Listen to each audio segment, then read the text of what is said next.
Hi, loves. Welcome to AW Confidential. Today I'm joined by actress Lindsay Weisberg. Audiences may know her from projects like Special Ops, Rent-A-Cop, the upcoming theatrical release, Gangland, and the highly anticipated series, All the Sinners Bleed. Most recently, though, she is playing a part in Lethia, and we will be talking a little bit about her projects and probably go beyond her projects to the real story. Hi, Lindsay. Hi, How nice are to you? meet you. Good, Oh, thank you. so nice to meet you. So we had some laughs before we hopped on. So, true story. Mm, I love to talk about truth on the podcast. And I want to go back a little bit. What drew me to your story was more than just what I see on screen. You mm, went from competitive downhill skiing, is that mm, right? mm. To neuroscience, Well, being more like a chemistry nerd pre-med first. science, Yeah, yeah, yeah. and then acting, which is, and there's a big contrast there. Yeah. Your journey, it just feels like it's one of reinvention, resilience, which we'll talk a little bit about, and embracing unexpected paths. So I want you to take me back a little bit to Mhm. that transition because you went from something that's sort of so it's like so straight. It's like Black and white. black. Yeah, I mean, I was gonna say narrow, but Yeah, yeah. it's to you went from black and white, not even to gray, but like Mhm, to a full vibrant array of colors. mhm. How did that happen? Well, in terms of the sports stuff, the skiing So first, you you mean? went from athletics. Were you skiing while you were in school? I started skiing when I was 3, so I've been skiing a long time. So Okay. that skiing was like I never wanted to ski. My dad pushed me to ski. Like I wanted to sit inside and eat like lasagna and watch Winnie the Pooh when I was 3, but he's like, go ski. So I was skiing and that kind of took off. And next thing I know, I was going to ski camps in the summer, and that was just like passion. And I started racing, and which is intense. And then I was at the same time I was good in science, so I was like a chemistry dork, kind of. Like I liked You say it chemistry. like, I told my mom I love well, chemistry, and you she's like, "Okay, I don't know what to do with that." But I ah, I was good at very good at chemistry, and I really liked it, and I thought I was going to be a doctor. Thing is, I didn't realize there were other paths available to me. So like if I'm good, I was good at something, and then I was planning going to I was going to go to Dartmouth, and I got in, and I wasn't so excited about it. I was excited to like be done with one chapter, but my dad had thrown away my chemistry textbooks and notebooks, and I thought I was going to use them, and I had a meltdown. It's like, oh my God, I need these. I love these. And then mid meltdown, I'm like, what am I doing? I'm crying over chemistry textbooks. Like, this is really odd. So I stopped, and I'm like, I don't think this is what I really like. So I took a year off. And in that year, I was competitive racing in Colorado. And then I decided to take an acting class because I was like, I need a more diverse world. Like, it's just so, yeah. And I started taking classes, and I'm like, I want to do this. So by the time I got to Dartmouth, I told my parents I didn't want to go to college. And they're like, yeah, no. oh boy. So they're like, you're going. And I'm like, okay. But I transferred to Tisch a year after being there. So it was like, I just went with it. Like, it just felt right. And I just kept going. Then I went back to school for neuroscience after the whole, so I went full circle. So then I went back. So I got an undergrad in acting, master's in acting. And then I was working as an actor. And then I went back to get a master's degree in neuroscience. Talk So that, talk about reinvention. Like yeah, I mean, really, yeah. because I think a lot of times we start something and we feel this pressure to finish what we started and how we started, to continue whatever path has been laid out. But Yeah. I mean, you really took some chances there. I did. I mean, yeah, I did. And then I was like, you talk about resilience. I wasn't really feeling resilient as an actor like a while ago, years ago. And it was affecting my work and auditions. And a really nice casting director once said to me, she's like, you're very talented, but you just brought your day in with you. And I was like, Wow. and it was like, okay, I get it. And I decided to go back to school for neuroscience because I started reading like neuroscience blogs and an audition. Like, what am I doing? I'm like waiting for an audition. I'm reading science. So I decided to do that. And I liked it, but I didn't love it. And then I was going to go for a PhD. And I'm like, if I got into the best program, would I be excited? No. And then like a lot of auditions started coming my way. And then I went in the other direction again. You were on the path. You were on the Yeah. path. So you take this project on in Mhm. Lethia, and it holds a deep personal meaning for you. Can you tell us a little bit about the project and why did you take on a role in the project? Yeah. So it was it's a short film about a woman who lives with dementia. And the role I had was this really amazing caretaker, like this woman who's like full of service, like kind of woman you just want to find in your everyday.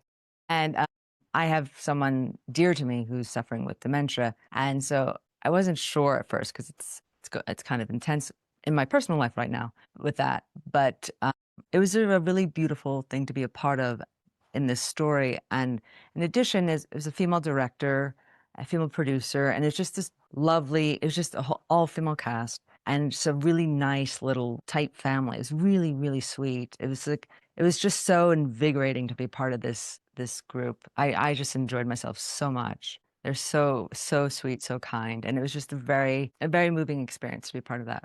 Was there anything specific about the film that you sort of felt like, I don't know if I could do this? You know how sometimes we take on projects or goals or situations and we kind of think, well, I took this on, but now it seems like more than I bargained for, especially when it's so Mhm. personal. There's a moment when for a hot second I felt that, but then it changed. It was about this person's story, the Shannon, the role I play, story instead, and how most people with dementia we kind of are often separate from it. We see someone as an other, and this person really like stepped into the woman's world and knew how to do that. And that's so rare that you see that someone is effective at stepping into someone's world who has dementia and is able to communicate with them in their world, whether, they're in the past, the present, or some, a trauma situation. So that was really special to do. For a while, I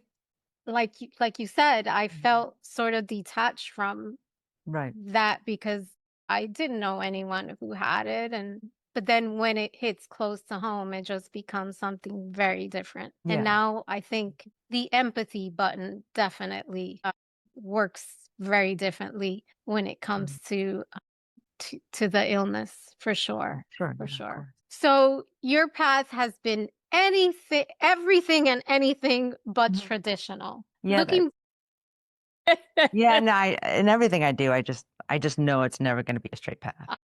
kudos to you So, because most of us spent years trying to stay on, on a certain path. And then later yeah. on in life, we're like, what am I doing? I only get one life, and you figured that out early, which is it's pretty awesome if you ask me. But when you look back, was there a moment when you realized the life that everyone expected for you wasn't necessarily the life you were meant to live? Because I know our parents Mhm. do that to us. I mean, for Yeah. me, my mom was like, "You need to be a doctor or a lawyer. Anything else doesn't Right. count." I mean, I think there's many times, but I think a few times came when I was going up to Dartmouth to look, and my dad's like, "Let's go again because you're not sure," you know. But I'd gotten in. It's like okay, like I love it. Like I knew this is not right for me, you know.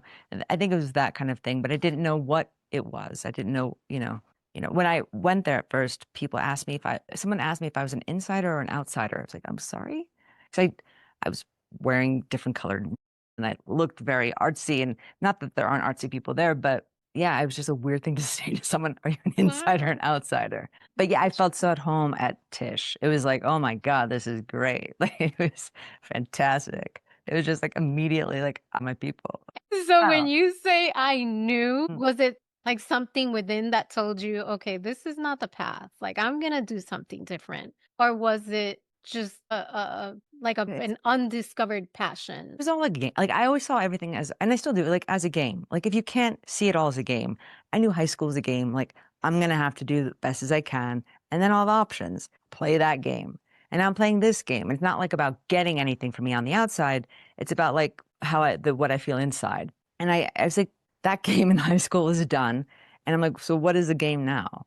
Because it's like they're all just like appearances and disappearances, like nothing, you know, that's how it's all kind of a game. I love that perspective. That's kind of how I see it all. But so yeah, like I played that game in high school. Like I look like a different person in high school. Like I just, you know, I even when I was going back to school, like not too pretty recently for neuroscience, everyone thought I was the biggest nerd until they found out I was an actress, and then they found out my grades, and they're like, "You're still a really big nerd." And Wow. like they couldn't hold both of them, you know, like people were so excited to hear I was an actress. And then when they're when they were competing with me for my grades, they're like, "Yeah, you're not cool anymore.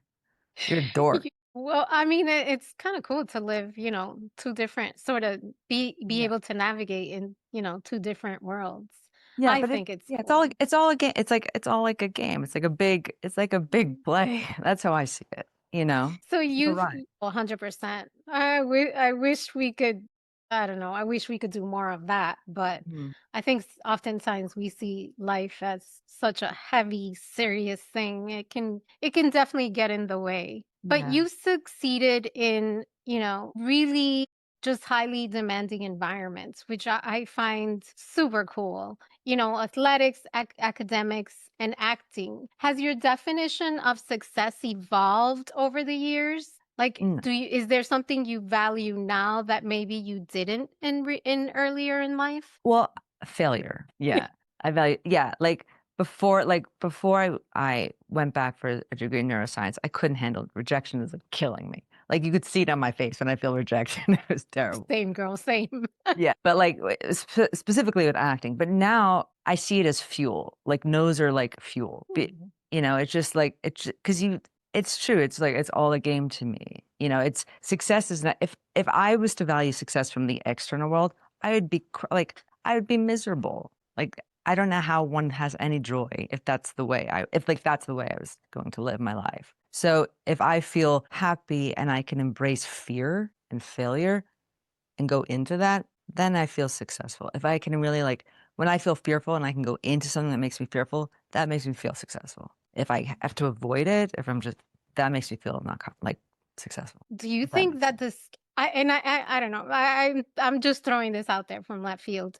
Do you think the skiing kind of played into that? Because, I imagine you were on Mhm. these steep hills and sort of you look down at the hill and you had to ski down and it was a Yeah. challenge. And do you I never think did. I mean, I skied with the best of the best, not like the worst of the worst. I was the worst of the best. So, and that was awful because I wasn't okay with that failure. Because I skied, I mean, Lindsay Vaughn, I trained with Lindsay Vaughn. And wow. I mean, I was on chair with her. She was amazing. And I didn't have her level of, you know, expertise because I was in high school and everything. They went to school for until 11 a.m. every day. So I don't think there. I think actually I've been a long time meditator. I think that's part of it. I have a teacher, a spiritual teacher, who's been my teacher for 20 years. I think her teaching is really the foundation for how I live my life. Her name is Gangaji.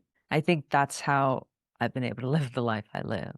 So it's not really No, that about makes any like sense. thing I did earlier on because ski that wrecked me. Like I hated being the worst of like very good people, but like I hated it. Like now I'm a great skier, but like it was tough to be the worst of them. That no, that actually that makes sense. I only started meditating and tuning into sort of my spiritual place maybe after I lost my mom 3 years ago. That's really when my life was turned upside down and I had to find something to get grounded again. But Makes sense. the fact that you found, this practice early on it must have really been helpful for you throughout your just adult Yeah, it just years. makes sense. Yeah, I started meditating when I was 19 and I found her a long time ago. So yeah, That's I had actually headed to amazing. a retreat with her this weekend. That's So amazing.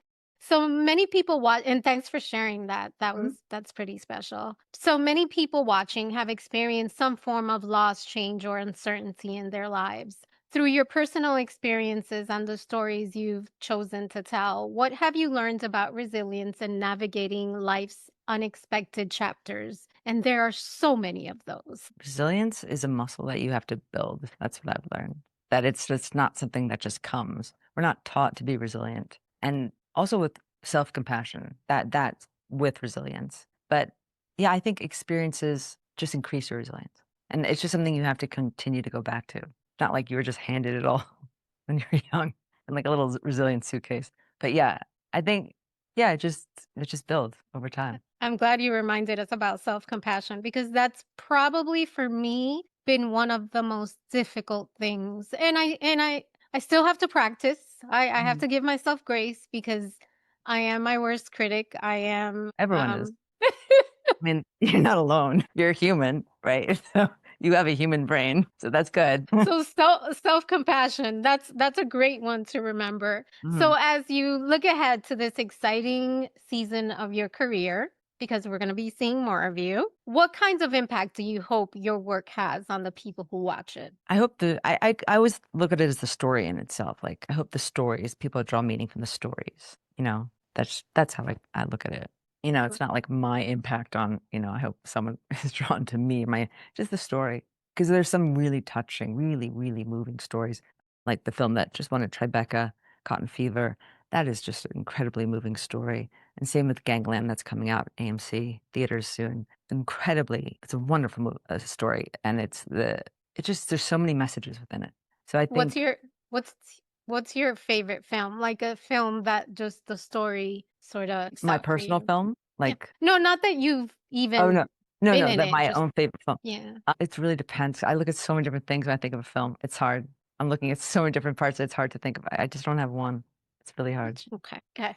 So we've talked about reinvention, achievement, family, the unexpected turns, life can take. As we close, what's one truth that life has taught you that no degree, no achievement, career milestone could have prepared you for? Everything changes. Lizzie, you are deep. I wasn't expecting this, to be honest with you. I was like, "Oh, we're gonna have a light conversation," I guess and I'm pretty deep. I I mean, I have a lot.